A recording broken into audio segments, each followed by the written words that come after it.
Hello guys, এখন আমি দুটি পিন দিয়ে আপনাদের হিজাব অতি দ্রুত হিজাব বান্ধা শেখাবো।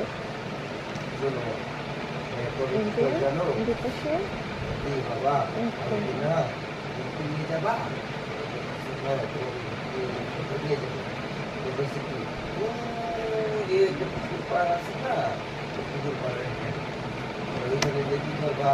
ওইখানে যে মাছ ছোট ছোট মাছ হচ্ছে না, ছোট ছোট মাছ ছোট ছোট মাছ দেখবে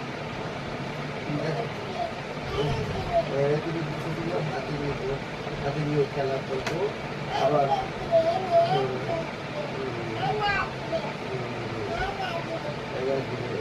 তারপরে এই মাছ খেলাধুলো করে আবার পানিতে ছেড়ে দেবো, আবার মাছগুলো আবার নিব, আবার ছেড়ে দেবো।